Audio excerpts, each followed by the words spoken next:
Chapter 8. In the 3rd year of the reign of King Belshazzar, a vision appeared to me, even to me, Daniel, after that which appeared to me at the first. I saw the vision. Now it was so that when I saw, I was in the citadel of Susa, which is in the province of Elam. I saw in the vision, and I was by the river Ulai. Then I lifted up my eyes, and saw, and behold, a ram which had 2 horns stood before the river. The 2 horns were high, but one was higher than the other, and the higher came up last. I saw the ram pushing westward, northward, and southward. No animals could stand before him. There wasn't anyone who could deliver out of his hand, but he did according to his will, and magnified himself. As I was considering, behold, a male goat came from the west over the surface of the whole earth, and didn't touch the ground. The goat had a notable horn between his eyes. He came to the ram that had the 2 horns, which I saw standing before the river, and ran on him in the fury of his power. I saw him come close to the ram, and he was moved with anger against him, and struck the ram, and broke his 2 horns. There was no power in the ram to stand before him, but he cast him down to the ground, and trampled on him. There was no one who could deliver the ram out of his hand. The male goat magnified himself exceedingly. When he was strong, the great horn was broken, and instead of it there came up 4 notable horns toward the 4 winds of the sky.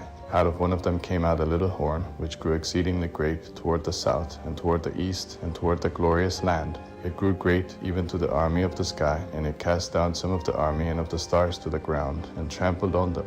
Yes, it magnified itself even to the prince of the army, and it took away from him the continual burnt offering, and the place of his sanctuary was cast down. The army was given over to it together with the continual burnt offering through disobedience. It cast down truth to the ground, and it did its pleasure and prospered. Then I heard a holy one speaking, and another holy one said to that certain one who spoke, How long will the vision about the continual burnt offering and the disobedience that makes desolate, to give both the sanctuary and the army to be trodden underfoot be? He said to me, to 2,300 evenings and mornings. Then the sanctuary will be cleansed. When I, even I Daniel, had seen the vision, I sought to understand it. Then behold, there stood before me something like the appearance of a man. I heard a man's voice between the banks of the Ulai, which called and said, Gabriel, make this man understand the vision. So he came near where I stood, and when he came, I was frightened and fell on my face. But he said to me, Understand, Son of man, for the vision belongs to the time of the end. Now as he was speaking with me, I fell into a deep sleep with my face toward the ground, but he touched me and set me upright.